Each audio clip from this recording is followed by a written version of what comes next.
Hello বন্ধুরা, আশা করি সকলে ভালো আছেন। আজকে আমি নিয়ে এসে হাজির হয়েছি একটা মজাদার নাস্তার রেসিপি। এটা চিড়ে দিয়ে বানাবো। আপনারা শেষ পর্যন্ত ভিডিওটা দেখুন। খুব সোজা রেসিপিটা, আর খেতেও কিন্তু দারুণ সুস্বাদু। আমি 1.5 বাটি মতো চিড়ে নিয়ে নিয়েছি একটা বাটির ভেতর। আর চিড়ের ভেতর অনেক নোংরা থাকে, তাই এটাকে ভালো করে জল দিয়ে আমি ধুয়ে নেব। 2-3 বার জলটা চেঞ্জ করে ভালো করে পরিষ্কার করে ধুয়ে নিয়েছি। দেখুন, এখন কিন্তু চিড়েটা বেশ পরিষ্কার হয়ে গেছে। এবার আমি হাফ বাটি মতো জল এমন করে জলটা দিলাম আর কি, যাতে চিড়েটা ভিজে যায়, নরম হয়ে যায়। আজকে আমি মোটা দানার চিড়ে নিয়েছি। আপনাদের কাছে যা চিড়ে আছে বাড়িতে, সেই চিড়েই আপনারা ব্যবহার করতে পারেন। এটা আমি ঢাকা দিয়ে রেখে দিচ্ছি, চিড়েটা একটু নরম হয়ে যাবে। হ্যাঁ, এটা ধনেপাতা নিয়ে নিয়েছি। ধনেপাতাটাকে আগে থেকে আমি ধুয়ে রেখেছি। এবার আমি এটাকে কুচি কুচি করে কেটে নিচ্ছি। ধনেপাতা বাড়িতে থাকলে পরে দেবেন। ধনেপাতা দিলে পরে কিন্তু রান্নার টেস্টটা বহুগুণ বেড়ে যায়। আর ধনেপাতাটা স্বাস্থ্যের পক্ষেও খাওয়া ভালো। একটুখানি আদা নিয়ে নিয়েছি। আদাটাকেও আমি পরিষ্কার করে ধুয়ে রেখেছিলাম। আদাটাকে আমি কুচি কুচি করে কেটে নিচ্ছি। আমি আদাটাকে কুচি কুচি করে কেটে নিলাম। আদাটা রান্নার পরে যখন মুখে পড়বে, খাওয়ার সময় খেতে কিন্তু খুব ভালো লাগবে। কতগুলো কাঁচা পাকা লঙ্কাও কুচি কুচি করে কেটে নিয়েছি। আমার মিনিট 5-6 হয়ে গেছে। এবার চিড়েটা দেখুন, অনেকটা কিন্তু নরম হয়ে গেছে, বেশ নরম হয়ে গেছে চিড়েটা। একটু মাখিয়ে নিচ্ছি। এবারে আমি এর ভেতরে কিছু মশলা দিয়ে দেব। প্রথমে আমি এর ভেতর দিয়ে দিচ্ছি হাফ টি চামচ মতো লবণ, আর একটুখানি কালো জিরে আর জোয়ান হাতে ডলে দিয়ে দিলাম। খুব সুন্দর একটা টেস্ট আসবে। এবারে এই কিছুটা কসুরি মেথি হাতে ডলে এর ভেতর দিয়ে দিচ্ছি। কসুরি মেথিটা দিলে পরেও দারুণ একটা সুঘ্রাণ গন্ধ আসবে, আর খেতেও ভালো লাগবে। এবারে আমি ছিঁড়ে নেব। খুব ভালো করে ঠেসে ঠেসে মাখিয়ে নিতে হবে। এমন করে আমরা আটা মাখি, সেরকম করেই মাখিয়ে নেব। তাহলে লবণটা চিড়ের মধ্যে ভালো করে মিশে যাবে। নাহলে কিন্তু এক জায়গায় পানসে মানসে লাগবে, আর এক জায়গায় নোনতা নোনতা লাগবে। তাই খুব ভালো করে ঠেসে ঠেসে মেখে নিতে হবে। আমার মনে হচ্ছে একটু জলের প্রয়োজন আছে, সেই জন্যে একটু এই 1 টেবিল চামচ মতো জল আমি প্রথমে দিয়ে দিলাম। এক গাদা জল প্রথমে দেবেন না, অল্প অল্প করে জল দেবেন যদি প্রয়োজন হয়। বাইন্ডিংটা যাতে ভালো হয়, সেই জন্যেই জলের প্রয়োজন হবে। এবারে সব কিছু আবারও ভালো করে মাখিয়ে নিচ্ছি। আমার মনে হচ্ছে আরও একটু জলের প্রয়োজন হবে, তাই আবারও 1 টেবিল চামচ মতো জল আমি এর ভেতর অ্যাড করে দিচ্ছি। জলটা দেওয়ার কারণ হচ্ছে বাইন্ডিংসটা খুব ভালো করে যাতে হয়, এই জন্যেই অল্প অল্প করে জল দিয়ে খুব ভালো করে ঠেসে ঠেসে মেখে নিচ্ছি। এই মাখাটা ভালো হলেই পরে কিন্তু রেসিপিটা খুব সুন্দর টেস্টি হবে। তাই খুব যত্ন সহকারে ধৈর্য ধরে ভালো করে ঠেসে ঠেসে মেখে নেবেন। দেখুন কত সুন্দর একটা ডো তৈরি হয়ে গেছে, বেশ স্মুথ হয়েছে ডোটা। ভালো করে ঠেসে ঠেসে মেখে নিয়েছি। এবার আমি এর ভেতর দিয়ে দিচ্ছি 1 টেবিল চামচ মতো সাদা তেল দিয়ে আবারও ডোটার গায়ে ভালো করে মাখিয়ে নিলাম। নাহলে কিন্তু ডোটা শুকনো শুকনো হয়ে যাবে। স্মুথ ডো করার জন্যে আমি তেলটা দিলাম। দিয়ে আবারও ডোটার গায়ে ভালো করে তেলটা মাখিয়ে রেখে দিচ্ছি। দেখুন কত সুন্দর একটা ডো তৈরি হয়ে গেছে। দেখে কি বলবে না যে এটা চিড়ে দিয়ে বানানো হয়েছে, সবাই বলবে এটা ময়দা দিয়ে করা হয়েছে। আমি কতগুলো আলু সেদ্ধ করে রেখে দিয়েছিলাম, খোসা ছাড়িয়ে এগুলোকে একটু চটকে চটকে মেখে নিচ্ছি। আলুটা যদি সেদ্ধ করা থাকে রাত্রিবেলা, তাহলে এই জলখাবারটা বানাতে আপনাদের মিনিট 5-6 বেশি সময় লাগবে না। সকালবেলা তো খুব তাড়াহুড়ো থাকে, তাই চেষ্টা করবে রাত্রিবেলা আলুটা সেদ্ধ করে ফ্রিজে তুলে রাখার জন্যে। আর পুরো রেসিপিটা যদি বানিয়ে রাখেন কচুরিগুলো, তাহলে কিন্তু 3 মিনিটের বেশি সময় লাগবে না নাস্তাটা বানাতে। আমি এই আলু সেদ্ধের ভেতর কতগুলো মশলা অ্যাড করে দিচ্ছি। প্রথমে দিয়ে দিলাম লবণ, হাফ টি চামচ মতো লবণ দিলাম। আর 1/4 টেবিল চামচ মতো দিয়ে দিচ্ছি বিট লবণ। বিট লবণটা দেওয়ার চেষ্টা করবেন, খুব সুন্দর একটা টেস্ট আসে। 1/4 টেবিল চামচ মতো দিয়ে দিচ্ছি হলুদের গুঁড়ো, জাস্ট কালারের জন্য। আর হাফ টেবিল চামচ মতো লঙ্কার গুঁড়ো দিলাম। লঙ্কাটা অবশ্যই আপনারা নিজেদের পছন্দ মতো দেবেন। এবার তো দিয়ে দিচ্ছি 1 চামচ মতো ভাজা মশলা, গোটা ধনে, গোটা জিরে, গোটা শুকনো লঙ্কা আর গোলমরিচ ড্রাই রোস্ট করে গ্রাইন্ড করে নিয়েছিলাম। খুব সুন্দর একটা টেস্ট আসে।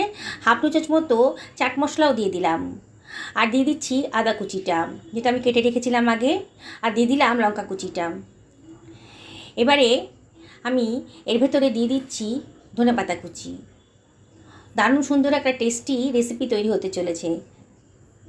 দেখুন এবার সব কিছু ভালো করে মাখিয়ে নিচ্ছি। দারুণ সুন্দর একটা গন্ধ বেরোতে আরম্ভ করেছে। এই ভাজা মশলাটা দিলে পরে কিন্তু রান্নার টেস্টটা বহুগুণ বেড়ে যায়। আপনারা চেষ্টা করবেন ভাজা মশলাটা দেওয়ার জন্যে। আপনারা এই ভাজা মশলাটা কিন্তু বাড়িতে আগে থেকে বানিয়ে স্টোর করে রাখতে পারেন। খুব সুন্দর একটা গন্ধ বেরোচ্ছে। এই আলু সেদ্ধটা দিয়ে খুব ভালো করে মাখিয়ে নিচ্ছি। দেখুন কত স্মুথ হয়ে সুন্দর করে মাখানো হয়ে গেছে। ঠেসে ঠেসে মেখে নিয়েছি। এটা দিয়ে আলুর পরোটাও করা যায়। আজকে কিন্তু আমি চিড়ের কচুরি বানাচ্ছি। দেখুন আমার চিড়েটা কিন্তু আবার একটু সফট হয়ে গেছে, অতটা একটু হিংও দিয়ে দিলাম এর ভেতরে। হিঙে দিলে পরে দারুণ সুন্দর একটা গন্ধ বেরোয়। তাই রান্নার ঠিক ভাজার আগে আগেই কিন্তু হিংটা দেওয়ার চেষ্টা করবেন। আবার সব কিছু ভালো করে মাখিয়ে নিলাম। ছোটো একটা নেচি কেটে নিয়েছি, গোল করে পাকিয়ে নিচ্ছি। আপনারা নিজেদের পছন্দ মতন করবেন এই সাইজটা। আমি মাঝারি সাইজে করছি। দেখুন একটা লেচি কেটে গোল পাকিয়ে নিয়ে একটু বাটির মতন গর্ত করে দিচ্ছি। এবার এই বাটির ভেতরে দিয়ে দিচ্ছি আলুর পুরটা।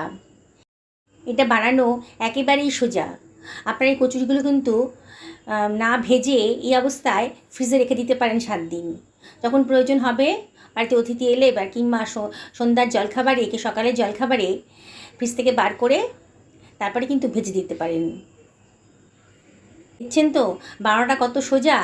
আলুর পুরটা দিয়ে আবার মুখটা সিল করে সাইড দিয়ে ভালো করে পাকিয়ে নিচ্ছি। দেখতে হবে আলুর পুরটা যেন বেরিয়ে না আসে। প্রথমে হাতে একটু তেল ডলে নিয়ে চিড়ের ডো থেকে সামান্য একটুখানি নিয়ে গোল করে পাকিয়ে নিয়ে তার মধ্যে দেখুন বাটির মতো একটা শেপ করে নিতে হবে। খুবই সোজা। একবার যে দেখবে সেই কিন্তু অতি সহজে এটা বানিয়ে ফেলতে পারবেন। দেখুন হাত দিয়ে চ্যাপটা করে একটা বাটির মতন গর্ত করে নিচ্ছি। তারপরে আলুর পুরটার ভেতরে দিয়ে দিচ্ছি। দিয়ে মুখটা সিল করে দিয়ে সাইড থেকে ভালো করে চাপ দিয়ে এটাকে একটা গোল মতন পাকিয়ে নিয়ে তারপরে এটাকে চ্যাপটা চ্যাপটা করে দিচ্ছি। এত সুন্দর টেস্ট হয়েছে না, আপনারা দোকান থেকে সিঙ্গারা কচুরি আনা ভুলে যাবেন। এত সুন্দর একটা টেস্টি রেসিপি আজকে তৈরি হতে চলেছে। এইভাবে সবগুলো নাস্তা আমি তৈরি করে রেখেছি। আগে থেকে তৈরি করা থাকলে পরে কিন্তু ভাজতে খুব সুবিধা হবে। এবার একটা প্যানের ভেতর আমি তেল গরম করতে বসিয়ে দিয়েছি। আজকে আমি সাদা তেলেই রান্নাটা করব। এবারে আমি একটা নাস্তা তেলের ভেতর দিয়ে দিচ্ছি। তেলটা বেশ গরম হয়ে গেছে, তারপরে দিয়ে দিচ্ছি। এটা কিন্তু প্রথমে হাই ফ্লেমেই ভাজতে হবে। দেখুন এটা হাই ফ্লেমে ভাজবো। আর একটা চামচ দিয়ে নাস্তার ওপরে একটু তেল ছিটিয়ে দিচ্ছি, যাতে ওপরটাও ভালো করে ভাজা ভাজা মতো হয়ে যায়। অনবরত কিন্তু নাড়তে হবে, এপিট ওপিট ভালো করে উল্টে পাল্টে দিতে হবে। হাই ফ্লেমে রেখেছি, মিডিয়াম টু লো ফ্লেমে রাখলে পরে কিন্তু ভেতরে মানে নাস্তাগুলোর ভেতরে অনেক তেল ঢুকে যাবে, তখন খেতে ভালো লাগবে না। তাই হাই ফ্লেমেই বারবার করে নাড়াচাড়া করে উল্ট পালট করে এটাকে ভেজে নিতে হবে। বন্ধুরা দেখুন একেবারেই সোজা। হাই ফ্লেমে রেখেছি তো, তাই একটু সাবধান হতে হবে যাতে পুড়ে না যায়। দেখুন আস্তে আস্তে কিন্তু নাস্তার কালারগুলো চেঞ্জ হয়ে যাচ্ছে। বোঝা যাচ্ছে যে এগুলো ভাজা ভাজা মতো হয়ে গেছে। অনবরত কিন্তু নাড়তে হবে। দেখুন সুন্দর একটা কালার চলে এসছে। এবার সুন্দর একটা কালার চলে এলে পরে এটাকে মিডিয়াম টু হাইতে রাখতে হবে, যাতে ভেতরটাও ভালো করে ভাজা হয়ে যায়। দেখুন দেখেই মনে হচ্ছে আমার খুব সুন্দর করে ভাজা হয়ে গেছে। এবার আমি একটা চাকনির ভেতর তুলে দিচ্ছি। যতটা সম্ভব তেল ঝরিয়ে নিয়ে এটাকে আমি সরিয়ে রাখছি একটা টিস্যু পেপারের ওপরে। প্রথমে টিস্যু পেপারে রাখবেন, যাতে এক্সট্রা তেলটা টিস্যু পেপারে টেনে নেবে। বাকি নাস্তাগুলো আমি একইভাবে ভেজে নেব। বন্ধুরা রেসিপিটা যদি ভালো লাগে তাহলে একটা লাইক করবেন আর কমেন্ট করে জানাবেন যে আপনাদের কেমন লাগলো। আর যেসব বন্ধুরা আজকে আমার চ্যানেলে প্রথম দিন, তাদেরকে আমি রিকোয়েস্ট করব আমার চ্যানেলটা সাবস্ক্রাইব করার জন্য। আর যদি ফেসবুক থেকে দেখেন তাহলে আমি রিকোয়েস্ট করব আমার পেজটা ফলো করার জন্যে। দেখুন কত অল্প সময়ের ভেতর অল্প খরচেই দারুণ স্বাদের একটা রেসিপি তৈরি হয়ে গেছে। এটা বাড়ির বড় থেকে ছোট সবাই কিন্তু খেতে খুব পছন্দ করবে। সকালের নাস্তা হিসেবে ব্যবহার করতে পারেন, বিকেলে চায়ের সাথেও এটা খেতে পারেন। বাড়িতে গেস্ট এসছে, কোনো অসুবিধা নেই। একটুখানি আলু যদি আগে থেকে সেদ্ধ করা থাকে তাহলে মিনিট 5 ভেতরেই কিন্তু এত সুন্দর একটা রেসিপি আপনি গেস্টদের পরিবেশন করতে পারেন। অল্প খরচে দারুণ স্বাদের একটা রেসিপি। বাইরে থেকে আর কচুরি সিঙ্গারা কেনার দরকার পড়বে না। আবারও তেলটাকে ঝরিয়ে নিয়ে আমি টিস্যু পেপারের ওপরে এগুলো সব সার্ভ করে দিচ্ছি। দেখুন বন্ধুরা, কত সুন্দর দেখতে লাগছে, একেবারে মচমচে হয়েছে, দেখেই খেতে ইচ্ছে করছে না? দেখুন সবগুলো নাস্তাই আমার ভাজা হয়ে গেছে। দেখুন কত সুন্দর দেখতে লাগছে, একেবারে লোভনীয় রেসিপি তৈরি হয়ে গেল অল্প খরচের ভেতরে। আর এটা চটজলদি বানানোও হয়ে যাবে, মাত্র 10 মিনিট টাইম। তার মধ্যেই কিন্তু এত সুন্দর স্বাদের একটা রেসিপি আপনি তৈরি করে ফেলতে পারেন। আমি ভেঙে দেখাচ্ছি, ভেতরে পুরে ঠাসা এই কচুরিগুলো কতটা স্বাদিষ্ট হবে দেখেই কিন্তু মনে হচ্ছে। একেবারে মচমচে বাইরেটা আর ভেতরটা নরম। সকালে ভালো থাকুন এই কামনা করে ভিডিওটা শেষ করলাম। নমস্কার নেবেন।